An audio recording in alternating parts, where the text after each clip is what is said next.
Yo, what's going on, YouTube?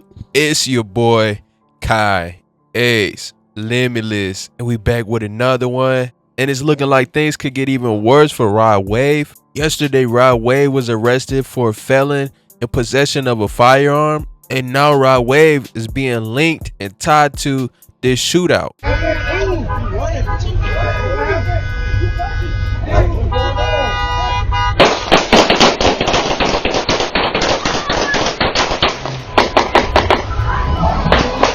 In St. Petersburg, Florida, 5 men tied to Rod Wave landed behind bars after a shooting that injured 4 people on Easter Sunday. Police said they arrested the rapper, whose real name is Rodarius Green, on a weapons charge Wednesday morning, but was detained based on inaccurate information and since has been released. 5 other men tied to the rapper were arrested in connection with the shooting that happened outside the Sonic Sports Bar and Lounge located 449th Street South on Easter Sunday. Police said a large crowd gathered outside the bar and 4 people were shot.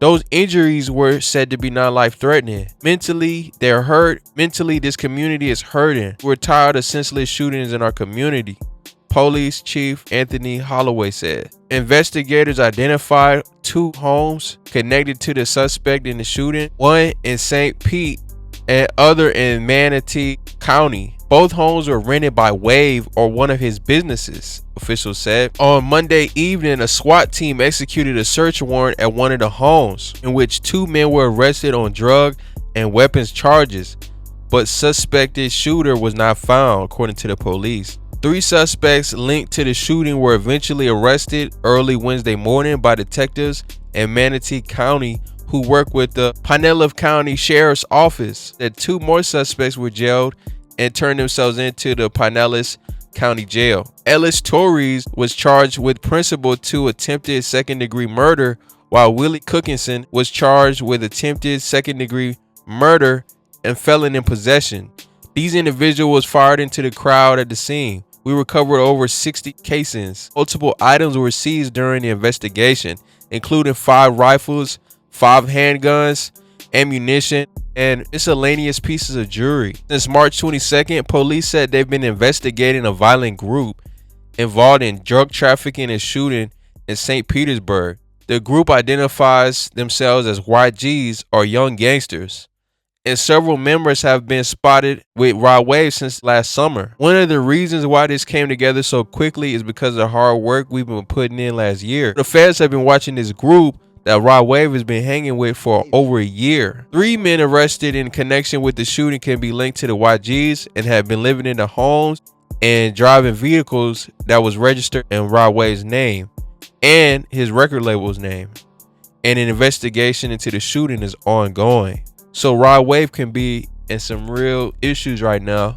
And I don't know about you, but this whole thing smells like a RICO case, because this is very reminiscent of what's going on with Young Thug and his RICO case. They could say that Rod Wave was using his rap money to fund and fuel street beefs. Feds can try to pin him as a gang leader and the head of a gang. So even though, as we saw in the shooting on Easter, Rod Wave wasn't shooting any guns himself, but having a crew that you've paid for and you're funding is pretty much like shooting it yourself. And depending on how much evidence they have of Rod Wave setting up, being knowledgeable of crimes, putting hits on people and things of that nature, they could paint Rod Wave as the head of the gang. And the reason why somebody like 6ix9ine was able to get out of his case, relatively walk away scot-free, is that the feds labeled Shotty as the head of the gang. So with this knowledge, Rod Wave should really play it low key and fall back from any type of gangs or anything like that. And Rod Wave has enough money to move with security. If he needs some firepower and needs to move militarized, he can get security for that. But the more and more he hangs with gangs, it'll be easier for the feds to pin him to the top of the gang and load him up with football numbers. When the RICO Act was created, it was used to take down mob bosses like John Gotti and them. Who would have ever thought in 2024 that same act would be used to take down the majority of these rappers? So let me know what y'all think in the comment box. It's not necessarily all over for Rod Wave, but Rod Wave 100% has the attention of the feds right now. So y'all, let me know what y'all think in the comment box. Y'all think Rod Wave is at risk of a RICO coming soon? Or somehow Rod Wave will not be to blame for this? Let me know what y'all think. Appreciate y'all for rocking with me. Like the video, subscribe. We gone.